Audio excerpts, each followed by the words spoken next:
A lot of times people will get on a medication that they don't understand the side effects. And sometimes that side effect could be, it could lower that blood pressure. They go to stand up, they're a little bit dizzy, they go to take a step, and then next thing they know, they're on the ground.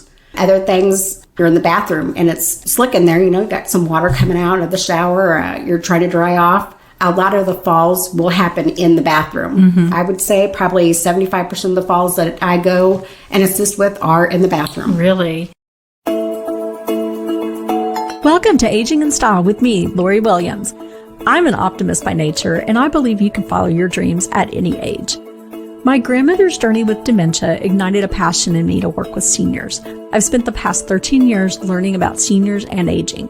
In my mid-50s, I followed my own dream and founded my company, where I use my expertise to help seniors locate housing and resources.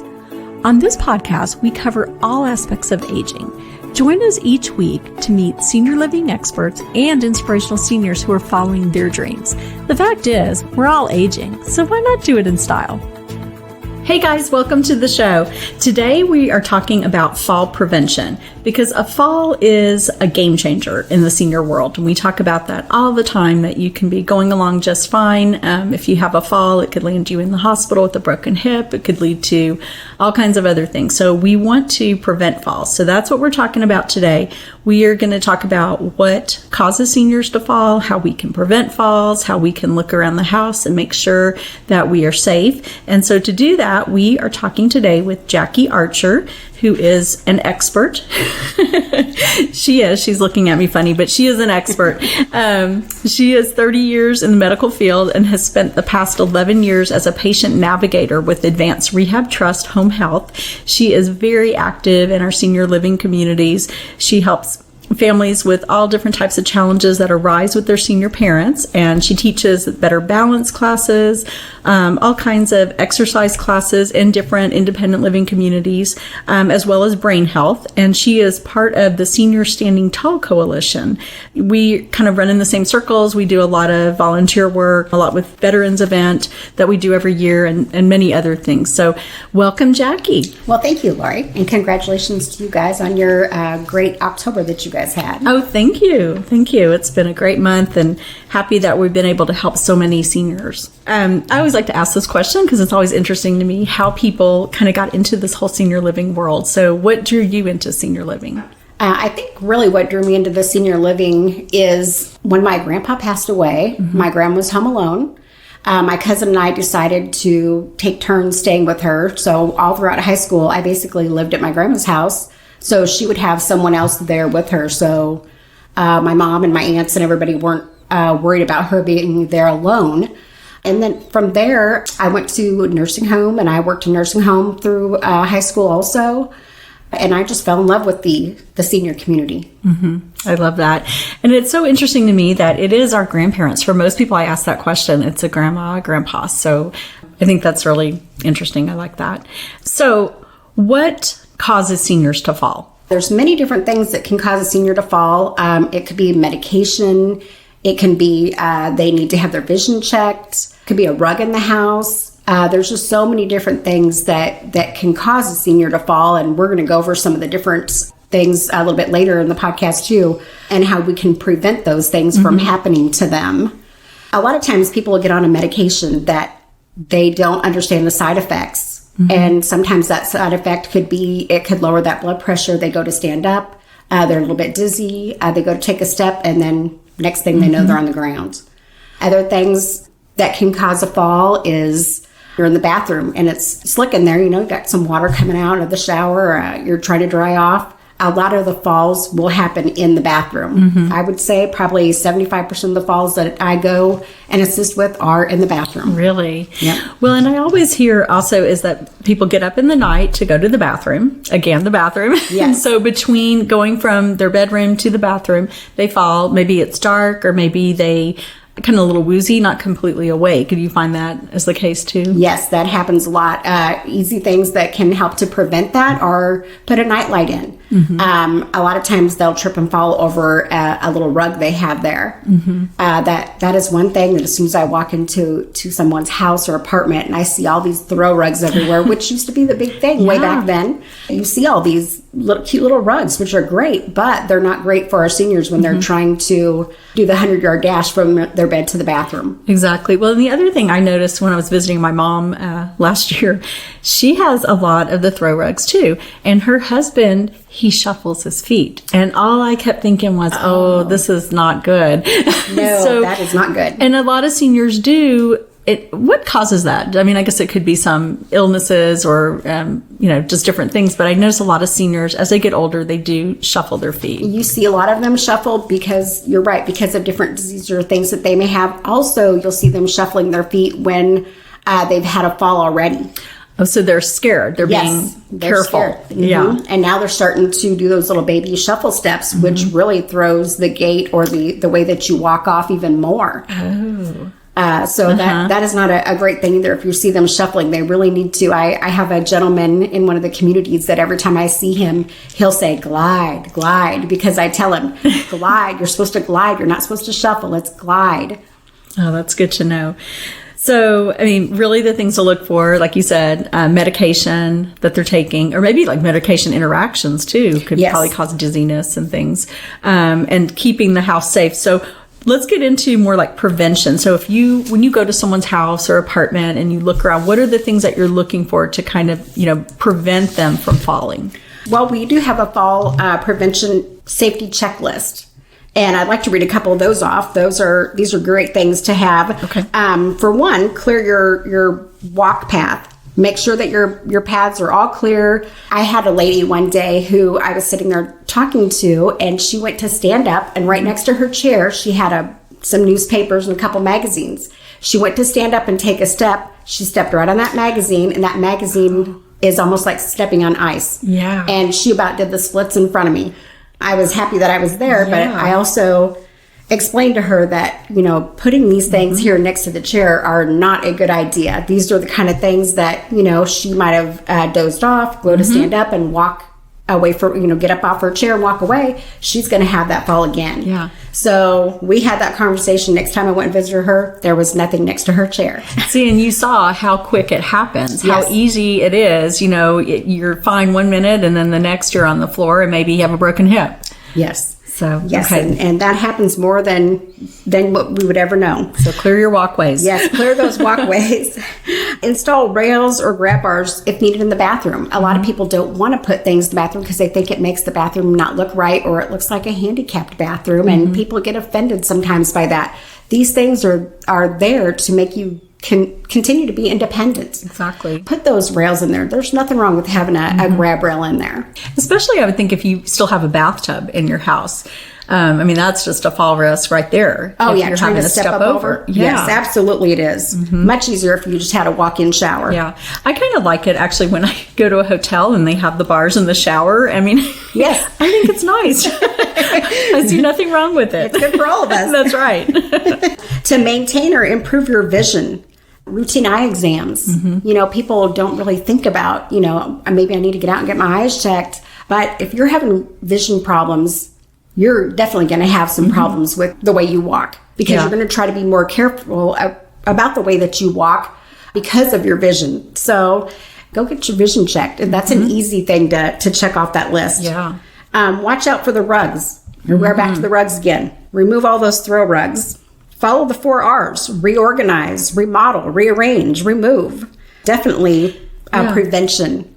And I think that's important because a lot of people, a lot of the baby boomers especially, they want to stay in their homes, which, that's fine. You need to do what's right for you. But you need to make the house safe. Right. And those are all good things. The reorganize, the, remodel, do whatever. Put in, some safety bars, grab bars and stuff in the bathroom to prevent a fall. And then also, when you move into a senior community, you still need to follow all those same rules. You don't want clutter and things that you could fall on. Right. The less is better. Exactly. And way back when, everybody used to have all these collectibles, all these little knickknacks, all these doilies pieces of furniture, doilies, everything all over the place. But really less is better. The less that you have to do to maintain those things, the less things you have to go around. It's just much easier for a senior to have less in their apartments or homes to have to deal with. Use adaptive equipment like reachers or a shoehorn. Those reachers are excellent, and they are very inexpensive. Yes. So let's talk a little bit about some of these things, because there's some really cool things out there. So there are. With the reacher, I actually have one of these, and I use it for many things. Not just because we're short. Not just because we're short, but it comes in very handy. But I think everyone should have one of those because, maybe, if you're a senior, especially, sometimes it may be harder if you drop something on the floor to lean down and get it. You could just use the reacher to pick it up. Yes, they tend to bend over and try to pick something up instead of bend at the knees to pick them up. Yep. When they bend over, then it seems like it's almost like they're doing a somersault. Exactly. I have more people fall. Yes. Yeah, that head weighs about 8 pounds. Yeah. Most heads weigh about 8 pounds. If you figure you got a bowling ball on your head and you're bending over forward, what's going to happen? It's going to keep bringing you forward. Gravity. Yes, exactly. So, yeah, that's a good point. So you do see people falling just because they were leaning over to get something. Yes. Okay, so get a grabber for sure. And they will come in handy for many things. Like if you're, trying to get something out of your washing machine and you may not be real tall, you can get stuff out with that. Some other things you said, like a shoehorn, is that what you said? So to help them when they're putting their shoes on? Or? Yeah, it seems to be a little harder for us seniors to try to pick that leg up and put that shoe on there. Get a shoehorn so you're not struggling to do that. Because what happens, you're trying to bend forward to get that shoe on. If you have that shoehorn, it makes life a little easier to get that on. They also have devices for like your socks. I've seen that. Yeah. That help you to get your socks on. These are all things that will help you to stay independent.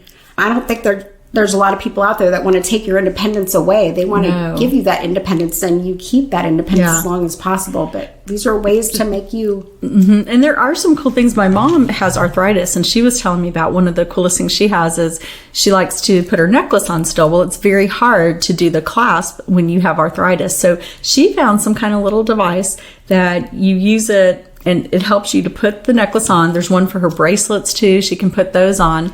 So there's all kinds of things out there to keep you independent. Oh, absolutely. I have quite a few people who've gone to the magnets. Oh, they have magnets. And that's what keeps their necklaces closed, their bracelets closed, things like that. Yes. Oh, that's cool. Yeah, there's all kinds of things out there. It's great. Yes, there's great devices out there. Use walking aids such as a cane, a walker, wheelchair. Those all help to improve balance. I've had countless people tell me, "Oh, no, that's for older people. Yeah. I don't want a cane. That's for older people." Or I don't want to use that walker. People see me use that walker. Well, I have people now that have that walker, and that walker has everything but the kitchen sink in it. And it's so much easier for them to use that walker. It helps them to stand up straighter. It helps with the balance. You don't see them having as many falls. And they keep everything inside the walker, so they're not having to fumble around with it. Yeah. So. Well, and then if you have to carry something, especially like if you're in a retirement community and you go down and there's shopping or something, something you want to buy, and then you just put it in your little basket or on your walker. And, it is funny. So many seniors do say that, well, I don't want to look old. I don't want to have a walker, but do you want to fall and break your hip? I mean, yes. I see nothing wrong with it. I don't want to say I look forward to the day I have a walker, but, when I need one, I will proudly have my walker and decorate my basket. And now they come in all kinds of different colors. So. Right? Oh, I could get a purple one. Yes. And if you are having some problems with walking or transferring or getting up out of the chair, those are all kind of things. Maybe go to the doctors, talk to your doctor about getting some physical therapy. If you're homebound, you're at home. Home health care can come into your home and do physical therapy. If you're able to get out and about, they do have several different physical therapy locations around that you can go to. But it's a great way to stay strong and stay independent. And with the physical therapy, they work to kind of build your core. Is that what they do to help you with your balance? Yes, they're going to help to build that core, but they are also going to do a lot of balance training with you, and also to help the muscles to stay stronger. Okay, so help build strength up. They help with flexibility as well. Kind of work on that. Yes, Yes, and I teach several exercise classes, and that's one thing that we do a lot of is the stretching, because once they are not as limber as what they used to be, then your gait changes, the way you walk changes. So you're not striding anymore. You're taking those short, choppy steps. I have a lot of people who, even when we sit and do our seated exercises, just trying to turn their head from one side to the other. You're not having to do all those things that you used to do when you were younger. So their mobility and just turning their head from side to side is very limited. So can you imagine if you're walking and somebody's coming up from behind and you're trying to turn to see them? Now you're setting yourself up for a fall, because you're having to turn your whole body around. Oh yeah, because you can't turn just your head. Right. Yeah. Right. So there's a lot of different aspects of what can happen, what can make you have a fall. Yeah. You don't even think about that, about turning. But so if you are starting to have falls or have had a fall, really try and get some home health, physical therapy in, which your Medicare will cover. We've talked about that on other shows. But typically, how many visits would they provide in your home? It really does depend. Medicare has changed a lot of the rules and the ways that they used to do things. Used to get all kinds of visits, and now they don't do that anymore. They're putting a lot more back on the individual. And really, it is about us taking care of ourselves. Home health comes in there. The physical therapist will come in there and evaluate you. And then they have to follow the guidelines of Medicare. So that you may get a few visits. You may get, 6, 8. You may get 10, 12. It just depends on what really is going on at the time, and if you're making your goals, and if you can improve. Yeah. But they're going to do whatever they can to keep you as independent as possible. But they teach you these things, and then the key is you need to continue doing these exercises on your own. And I think that's where a lot of us stop. Yes. It's easier to have someone there, reminding us, and this is how we do it, and, kind of working us out. But I mean, I think if we keep that in mind, we don't want to fall. So right. I think that's a good incentive to do those exercises. Right.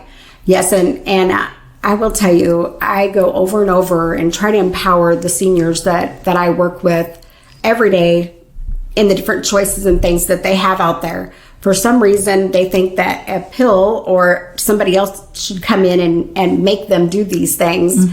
And that way they will continue to do their exercises or take their medication or whatever. Yeah. Yes. But they feel like it's somebody else's responsibility. It's not. It's our own responsibility to do these things. We have to decide, I want to get up and I want to stay mobile. I want to be able to go to my granddaughter's dance recital. I want to be able to go to the next Christmas party at the family's house. If we don't, we deteriorate. Yeah. It's just what happens to us. So, staying active is really a key to preventing those falls. There are a couple other fall facts that I would like to bring up too, Lori. Sure. 1 out of every 3 adults age 65 or older fall each year. Less than half talk to their doctor or family about it. Why is that? Because they're afraid that if they have a fall, their family's automatically going to say, you can't stay home by yourself anymore, or you can't do this. Yeah. Where really what we need to find out is, why did you have that fall? Was it just an accident? You just tripped over something? The dog, a rug, something like that? Or is it something more like you had a new medication that's not working for you, that's causing more dizziness, you're having blood pressure issues, vision issues. We really need to figure out why that is happening. Instead of hiding it because you're afraid of what's going to happen. Right. Or embarrassed. Yes. Probably they're embarrassed too. Yes. Did you say 1 out of 3? 1 out of 3. Wow. Yep. 1 out of 3. And 1 out of every 5 falls cause serious injuries such as head trauma, fractures, like hip fracture, spine, wrist. These injuries can make it hard to get around and live independently once you've had that kind of a fall. That's scary. Yes. It is scary.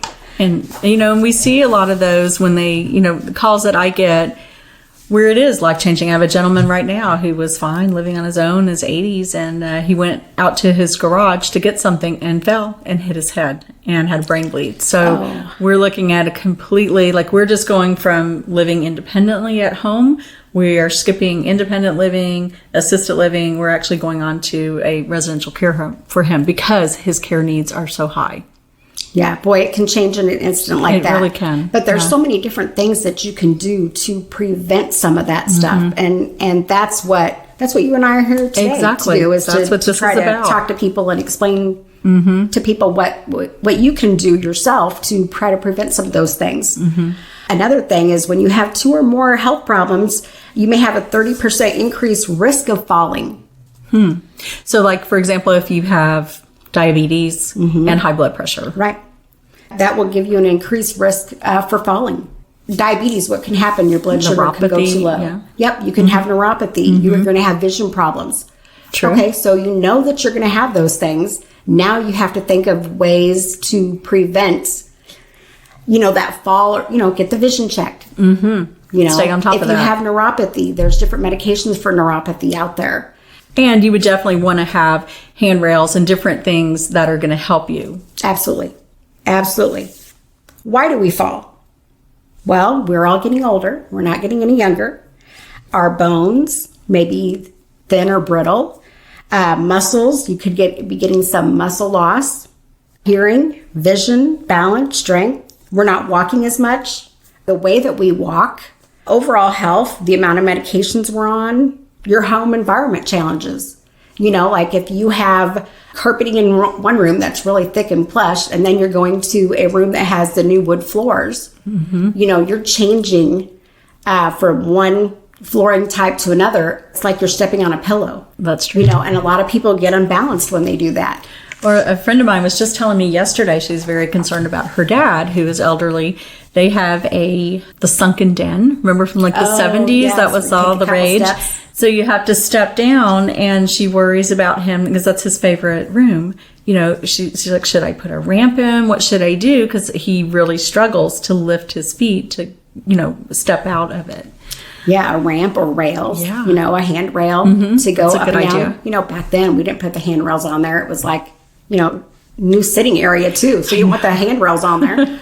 But yeah, handrail, if that's something that he enjoys doing and he wants to continue doing that, then modify that environment. Get the handrail so he can continue to do that. Yeah, that's a good idea because I didn't think handrails. We thought ramp, but a handrail would probably be even a better. Handrail to be able to go up and down. I mean, to go back up those steps, it would be good to have some kind of a handrail to use and to utilize. Stability. We talked a little bit about also that shuffle step. That shuffle step happens a lot to people who have already had a fall. So now they're so afraid of falling again, they shuffle. And what happens? I mean, when I'm walking on this floor sometimes on the wooden floor here, I'll be walking along and all of a sudden I'll just trip over nothing. I've done that too. Yeah. I'm glad it's not just me. Yes. So, and then I have to stop and think, wow, how did I do that? Because you just didn't pick up your foot for whatever reason. Right. Yeah. I'm just sliding along. But those shuffle steps, that's exactly, they start to shuffle and they start going so fast in their shuffle that it causes that fall. So they need to glide. Right. They need to glide. And that's something that you need to be aware of yourself. If you start doing that, now I'm aware that I'm doing it. I got to remind myself, glide. Yeah. Well, and I think it's interesting what you said earlier, and I never really thought about this. They start shuffling also because they've had a fall, so it's out of fear of falling again. Out of fear of falling, yes, absolutely. And that happens over and over and over again. We'll see that fear of falling again. I mean, none of us want to fall again. Yeah. For one, people are embarrassed. Oh my God, I'm going to fall in front of all my friends, or this is going to happen. If you are having that great fear of falling, then grab a cane. Utilize a cane. That cane just gives you a little bit of that stability. I had a lady who did not like the canes, would not use a cane, and she was having a hard time putting her hand on top of the cane. She felt like that cane was wiggling around too much. The physical therapist ended up getting her, it almost looked like a shepherd's staff. Oh, yeah. And it's not like this big, huge, humongous, like a tree kind of a shepherd's staff. It was a thin, more like a cane that was a little bit taller, but she felt a lot more secure holding on to that. Now, you'll see all the hikers and things with the walking sticks. Mm-hmm. I always thought, wow, why do they need those? Are they really that unsteady, or where are they going that you're needing those walking sticks? Well, we just went to Mount Rainier a couple weeks ago, and I bought the walking sticks because I just wanted to see how they worked. Yeah. So how did it work? They were great. So does it just make you more stable? Or? Definitely a lot more stable. They're because of the ground being so uneven. Yeah. Those walking sticks just kind of like helped you feel more secure in how you were walking. That's interesting. There's a couple seniors that I have in one of my communities here that do a lot of walking. We have a little wildlife kind of area back behind the building, and they have walking sticks that they use.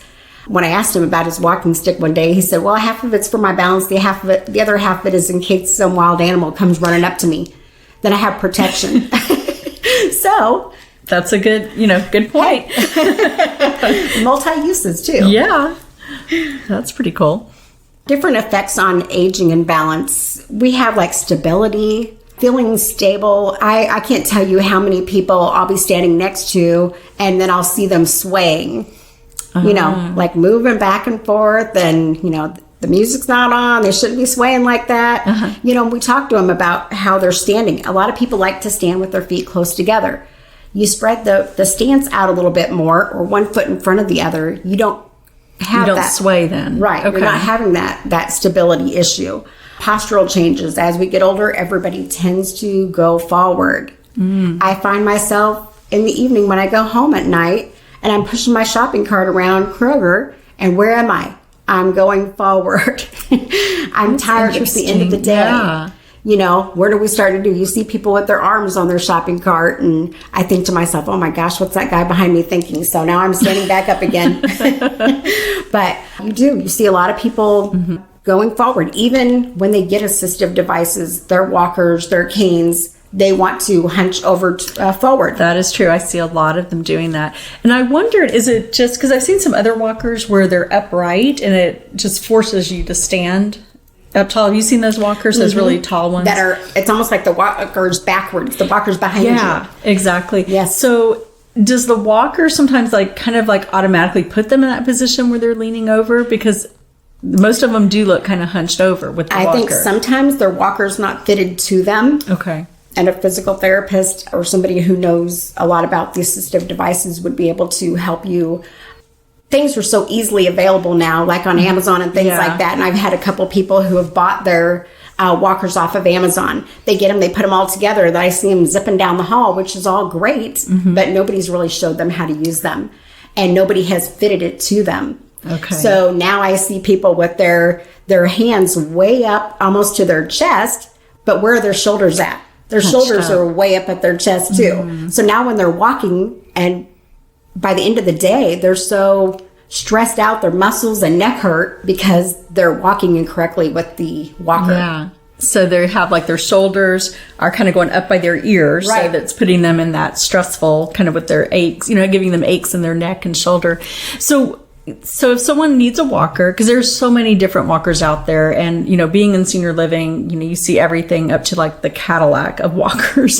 So would you say, instead of, I guess you could order on Amazon, but see someone, either a physical therapist or who could they go to, if they're at home and they got a walker, for example? Yes, absolutely. I would definitely get a physical therapy evaluation.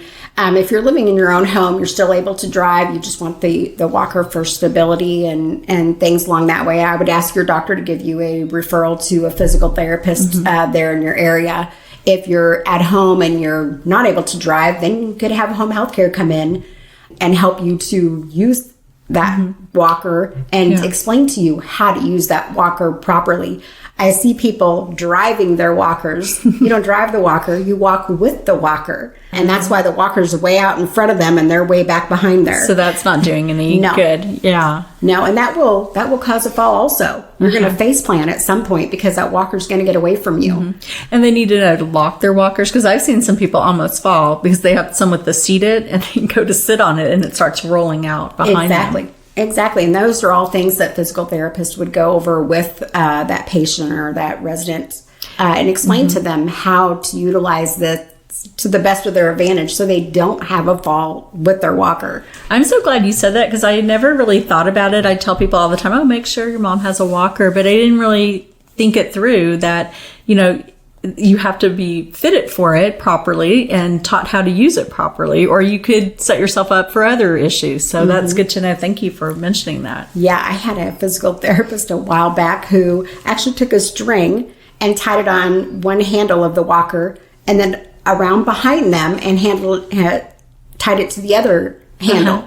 So they said this is the area that your body should be in when you're walking.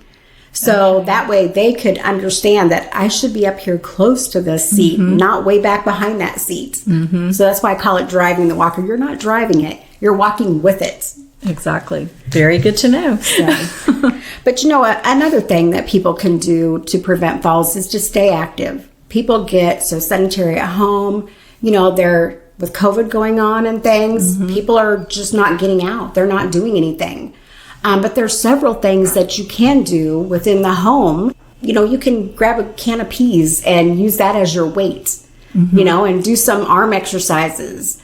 You could be sitting in your chair in the evenings when you're watching TV, when the commercials come on. You can kick those legs out there.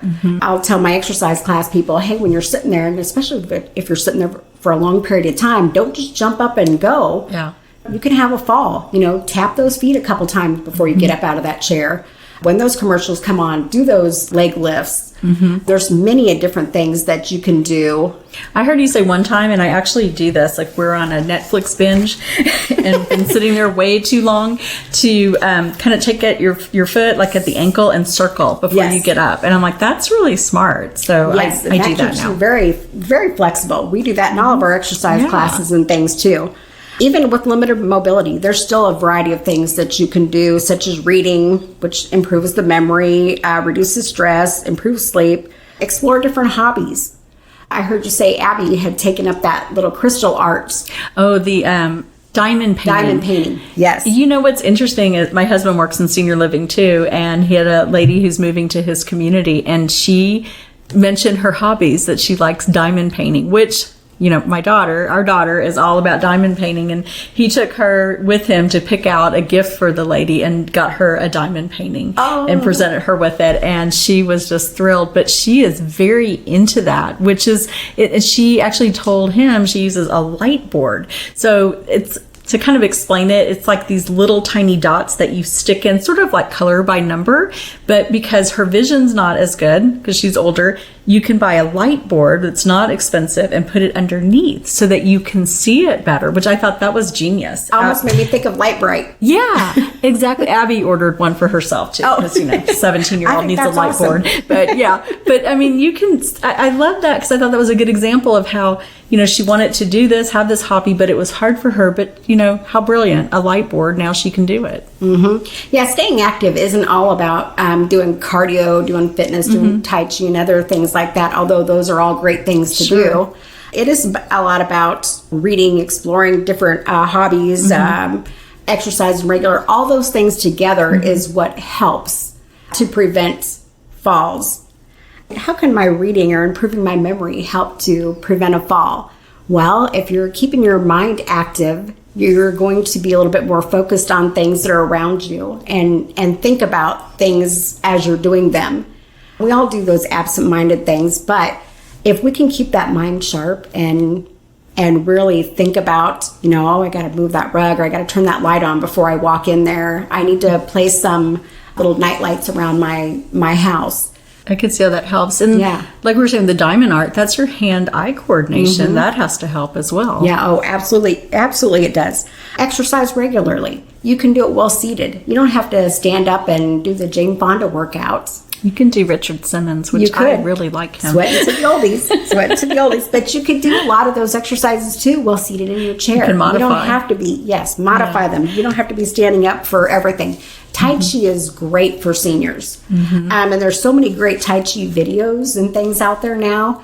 You can just slip that in there. I mean, we got 24 hours in a day. What are you doing all day long? You can't just do a 15-minute little Tai Chi workout or, move those legs around or walk back and forth. My mom is stage 4 renal failure. She's on oxygen. And you would think that she would just sit at home all day long and not do anything because she can't breathe and she's stage 4 renal failure. Yeah. But she doesn't. She belongs to Red Hats. She belongs to every group there is at our church. She did PTA forever and still does some consulting. When my sister was on the PTA, she still gets out. I mean, she belongs to a sorority sisters group. So she still gets out and goes and does all these different things. She's still active. Yes. Yeah. She's still trying to maintain her being active. And every time I talk to her, I say, oh, did you walk back and forth across the living room? Did you do this? And I'm sure some days when she sees my name come up on the phone, she's like, oh, she's going to ask me all these questions. But, it helps to have someone to encourage you to do these things. But really, again, it all comes back to us. Yeah. We are really responsible for our own health and what we do. Well, and I think like you were saying, just when people think, oh, I need to start an exercise routine. I mean, you automatically go to, I need to spend 30 minutes or an hour. I need to do this and I need to break a sweat, all this. No, just start wherever you are. Just start with something. Like you said, walk across your living room 5 times, just back and forth, do something like that. And just start off doing something. Right. Exactly. We just handed out baskets at the senior center not too long ago. And in our baskets, we had the TheraBands. Yeah. TheraBands are a great thing. And if you don't know what a TheraBand is, it looks like a big, huge rubber band. And it's basically resistance. You're just doing resistance training with it. We actually put a little set of exercises together with it. And maybe you can put that on That's a good idea. On the podcast also. That would be a great thing for seniors to have and to be able to do. And not just seniors, for everybody. For everyone. I know. I was just thinking that when you said that, I should be doing that. Should have kept one of those bands. Try those out. But the TheraBands and the weight resistance is a great thing. And you don't have to stand up to do it. You can be seated to do it. You can be laying in a bed to do that resistance training. So it doesn't matter at what stage you are. I don't care if you're 50 or you're 105. You can still get more muscle mass. That's great. And that's what's going to keep you from falling and live your best life.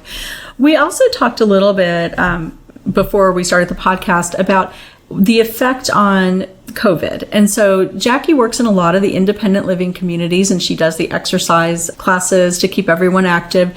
What are you seeing with COVID? Because, I mean, we're kind of, as we were talking about it, we're seeing more seniors not wanting to make the move to independent living because they're afraid about COVID. And in doing that, many of them are becoming more isolated, more sedentary. So let's kind of talk a little bit about that, why it is safe to go ahead and come to independent living and how that, is a benefit. Yes, and that is true. You still can do what you want to do and how you want to do it. You have an apartment that you live in, but you live in a community with several other seniors. The thing I love about it is you're not having to do all the maintenance on your house. Oh, yeah. I have an aunt and uncle that live in a different state, and I'm having to try to schedule all these different people to go do different maintenance things at their place, which is stressful to them and stressful to me. Yeah. We've talked several times about independent living, and that's the direction that we're going in. And I can't tell you how many people that live here now in the independent living that tell me, I'm so glad that I'm here. I don't have to worry about, the water heater going out. I don't have to worry about the air conditioning not working. Or going out to the grocery store during COVID. I mean, Right. Do you want to be 80 and having to go to the grocery store? I don't even want to go to the grocery. Exactly. Exactly. And there's so many independent living communities that do have meal service. Yeah. So that is the great thing about these independent living communities. Yeah, I completely agree. And I see that a lot in what I do, that people are saying, well, I'm just going to wait till COVID's done. Well, I don't know when that's going to be. And, you can be fine in independent living and actually in a better place in many cases because you're going to have other people and you're not going to be isolated, like Jacque was saying. Right. So I think these are all just great tips, Jacque. And I know that you said that you have a list that Jackie's going to share that with us, so that we'll put that on my website. We'll put it on the podcast, and it's a tip for preventing falls, like a checklist to go through your house or apartment and make sure that you're staying safe.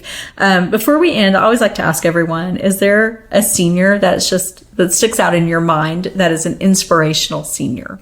I would have so many of them, Lori, because I've been doing this for so long. And just in one community alone, I have 100 seniors that I interact with almost daily. So you have a lot of them. I have a lot of them. But I do have a little power couple, and I'm sure most everybody who might listen to this podcast may even know them. But I've worked with these two, and I don't know if I can say their names, but I've worked with these two. You can, because I've said his name before, and he's going to be on the podcast soon. Oh, yay! Well, that would be Doug and Claire Brown. I've worked with them a lot over the years.